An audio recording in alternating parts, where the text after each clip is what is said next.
त्यांनी सुद्धा आम्हाला जनतेला जसं आवाहन केलंय तसं त्यांनी सुद्धा त्याचा अवलंब करावा. त्यांनी काटकसरीने वागावं आणि मंत्र्यांनी सुद्धा काटकसरीने वागावं. त्यांच्याबद्दल तेच तर सांगत आहे ना आम्ही सामान्य माणसं. तुम्ही तयारी दाखवा, मग आम्ही तयारी दाखवू.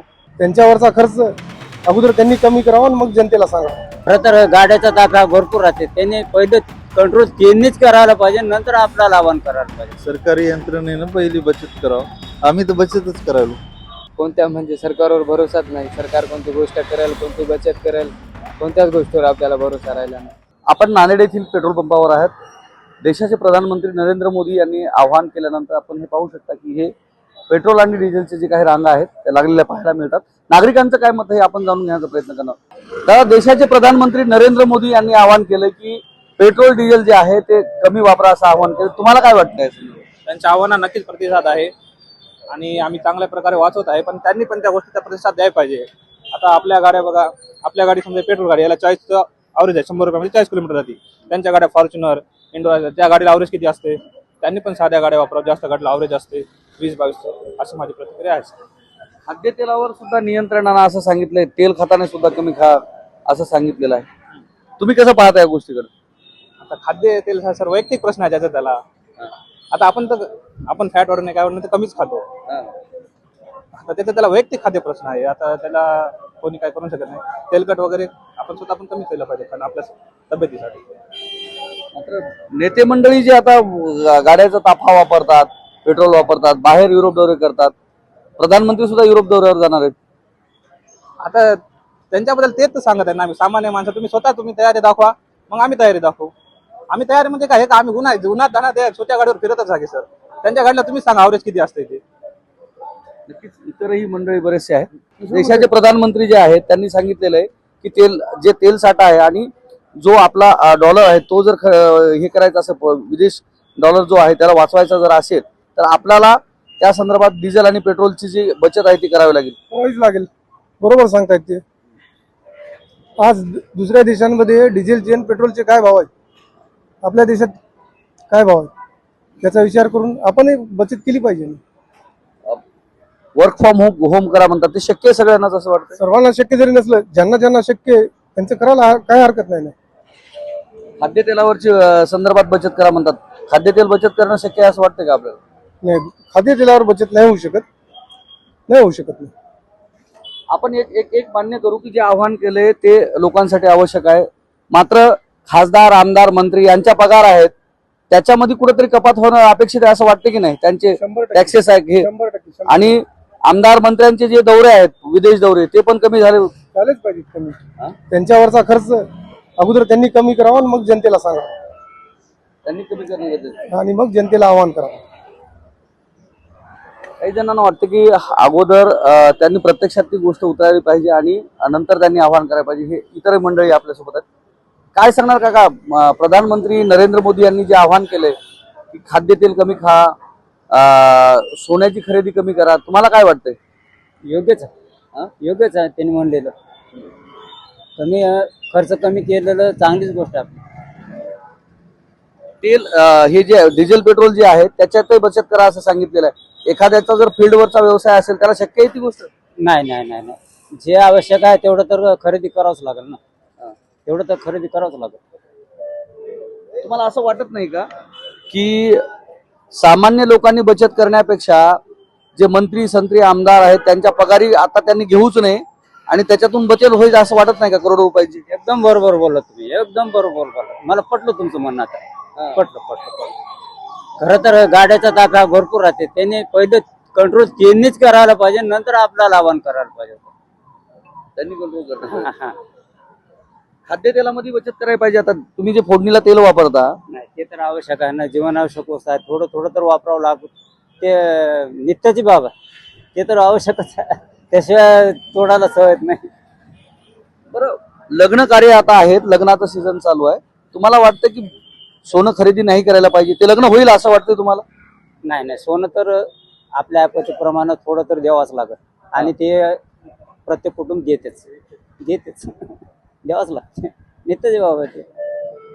इतर मंडळी पण आहेत. प्रधानमंत्री आता युरोप दौऱ्यावर जाणार आहेत. सामान्य नागरिकांना जे आहेत ते पेट्रोल डिझेल खरेदी करण्यासंदर्भात आवाहन करत आहेत. तुम्हाला काय वाटतं, काय भावना आहेत तुमच्या एक नागरिक म्हणून? नाही, सुरुवातीपासून सवय लावायला पाहिजे. असं एकदम सांगणं बरोबर नाही. आणि आम्ही काय ऐकाव, त्यांच्या गरजा वेगळ्या आहेत, आमच्या वेगळ्या आहेत. पेट्रोल डिझेलची उपलब्धता करून देणं कुणाचं काम असतं असं वाटतं आपल्याला? गव्हर्नमेंटच काम. हा? आणि पहिले बचत त्यांनी करावं. हा? त्यांनी सरकारी यंत्रणेनं पहिली बचत करावं. आम्ही तर बचतच करायलो नाही. आपल्याला बचत करा म्हणून सांगायची गरजच नाही ना, ते आम्हाला कोणी देईन झालंय. इतर ही तरुण मंडळी जी आहेत आपल्या सोबत आहे, काय वाटतंय की सरकारनं कोणत्या गोष्टीची बचत करायला पाहिजे? आपल्याला जनतेला आवाहन करण्या अगोदर काय वाटतं तुम्हाला? सर मला तर काहीच माहित नाही बघा. आपण सरकारवर भरोसाच करत नाही. जशी जिंदगी चालली तशीच जिंदगी जगायला. सरकारवर कोणत्याच भरोसा राहिला नाही आता सध्याच्या तर. कोणत्या म्हणजे सरकारवर भरोसाच नाही. सरकार कोणती गोष्ट करेल, कोणती बचत करेल, कोणत्याच गोष्टीवर आपल्याला भरोसा राहिला नाही. त्यासाठी आपली जशी जिंदगी चालली तशी जिंदगी चालू द्यायची बस. सरकार सांगतंय की बाबा नरेंद्र मोदी देशाचे प्रधानमंत्री त्यांनी स्वतः आवाहन केलंय की पेट्रोल आणि डिझेल आहे त्याची बचत करा, वर्क फ्रॉम होम करा. तुम्ही काय काम करता? तुम्ही त्या कम्प्युटर सायन्सला आहे, BCS ला सेकंड इयरला. मग सेकंड इयर चालू आहे, एज्युकेशन चालू आहे सध्याच्याला. काय वाटतं, सगळ्याच गोष्टी वर्क फ्रॉम होम होऊ शकतात? नाही सर, सगळ्याच गोष्टी वर्क फ्रॉम होम होऊ शकत नाही. काही ना काही गोष्टी आपल्याला बाहेरच जाऊन करावंच लागतील. वर्क फ्रॉम होम प्रत्येक गोष्ट कशी होऊ शकेल? प्रधानमंत्री नरेंद्र मोदींनी जे आवाहन केलंय त्यावर तुमचं काय मत आहे? ते बरोबर केलं. हा? बरोबर केलं. बरोबर केलं. राज्याने सगळ्यांनी त्याचं पालन करायला पाहिजे. देशासाठी काहीतरी करायला पाहिजे ना. आम्ही एवढं सुद्धा करू शकणार नाही. हे सगळं शक्य होईल? ज्यांनी काम करणारे लोक आहेत, जे फील्डवर काम करतात, शक्य होईल का? फील्डवर काम करणार नाही, पण जे अननेसेसरी फिरतात, जे पब्लिक ट्रान्सपोर्ट वापरायला काय हरकत आहे? पब्लिक ट्रान्सपोर्ट मध्ये आपल्या इथं काय काय उपलब्ध होईल आता सध्या जर हे करायचं असेल? दोघं बसून तर जाऊ शकतील ना. एका गाडीवर एका ऑफिसच्या एका लाईन मध्ये जर असले लोक तर ते जाऊ शकतात. नाही, करायलाच पाहिजे सर. खाद्यतेलामध्ये बचत करायला पाहिजे. दोन्ही मध्ये करायला. नरेंद्र मोदी आता विरोध दराला केले, त्यांनी काही बचत करायला पाहिजे की नाही?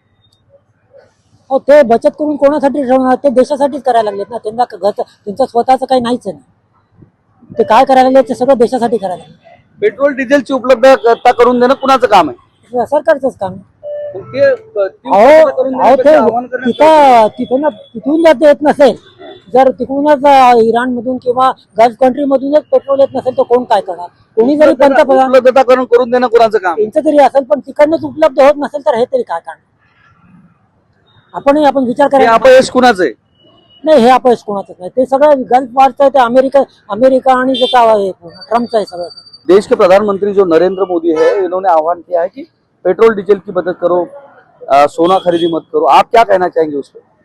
मेरा बोलना ये है कि हमारे जो प्रधानमंत्री है अपने देश के हित में जो भी काम कर रहे हैं वो सही है.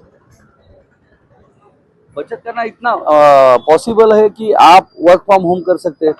जैसे कि कोई डिलीवरी बॉय है, कोई एमआरसी करता है, सबको ये मुनासिब है कि सब वर्क फ्रॉम होम कर सकते हैं? नहीं, सब नहीं कर सकते. उसके अंदर कुछ लोगों को जो है ना जरूरत के हिसाब से वो काम करेगा. जिसको पेट्रोल की जरूरत है वो तो पेट्रोल खर्च करेगा ही, कारोबार के लिए, रोजी के लिए, रोटी के लिए, जो भी है. लेकिन अपने वजीर आजम जो भी है उन्होंने जो अपने लिए जो किए हैं वो सही किए हैं. लोगों को बचत करने की बजाय ये जो नेता गण है, इनको क्या बचत करनी चाहिए आपको ऐसा लगता है? अपने जो वजीर आजम साहब है जो अपने लिए जो है ना जो हिदायत की है उनके लिए भी थोड़ा जो है ना उसका पालन करने की जरूरत है. उनको भी पालन करने चाहिए. वो तो अभी फॉरेन गए हैं. अब वो अपने काम के लिए गए होंगे तो उसके लिए तो अपन कुछ नहीं बोल सकते. काय वाटतंय, प्रधानमंत्री नरेंद्र मोदी यांनी आवाहन केलेलं आहे, सोनं खरेदी करू नका, पेट्रोल डिझेलची बचत करा. काय वाटतंय, ते पेट्रोल आणि डिझेलचं जे उपलब्ध करून देण्याचं काम आहे ते कुणाचं आहे? केंद्र सरकारचं आहे. केंद्र सरकारचं. यावरून जे प्रधानमंत्र्यांनी जे आवाहन केलंय त्या गोष्टीकडे तुम्ही कसं पाहता? बचत करणं ही चांगली गोष्ट आहे. प्रधानमंत्रीने जे आवाहन केलं ते चांगलंच आहे. त्यांनी सुद्धा आम्हाला जनतेला जसं आवाहन केलंय तसं त्यांनी सुद्धा त्याचा अवलंब करावा. त्यांनी काटकसरीने वागावं आणि मंत्र्यांनी सुद्धा काटकसरीने वागावं. काय वाटतं, आता ह्या पोझिशन मध्ये देश आहे, या परिस्थितीत आमदार मंत्री संत्री ज्यांचे जे काय पगार आहेत ह्या सगळ्या गोष्टी आहेत त्याच्यावर कुठेतरी नियंत्रण आलं पाहिजे का? आलं पाहिजे, हा? आलं पाहिजे, बरोबर आहे. खाद्यतेला तर बचत केली पाहिजे. हो. तर आपण ह्या पेट्रोल पंपावर आहोत आणि या लोकांच्या आपण प्रतिक्रिया घेतो. याच्यामध्ये संमिश्र प्रतिक्रिया आहेत. ज्या पद्धतीनं लोकांना देशाचे प्रधानमंत्री नरेंद्र मोदी यांनी आव्हान केलेलं बचत, तर त्याच पद्धतीनं जे मंत्री असतील, आमदार असतील, खासदार असतील आणि स्वतः प्रधानमंत्री असतील यांनी सुद्धा त्या गोष्टीचं अनुकरण करावं. नुसतं नागरिकांना आव्हान करून चालणार नाही असं मत या ठिकाणी नागरिकांनी व्यक्त केलंय. कॅमेरामन सुधाकर सह मी धनंजय सोळंके, टाइम्स ऑफ मराठी, नांदेड.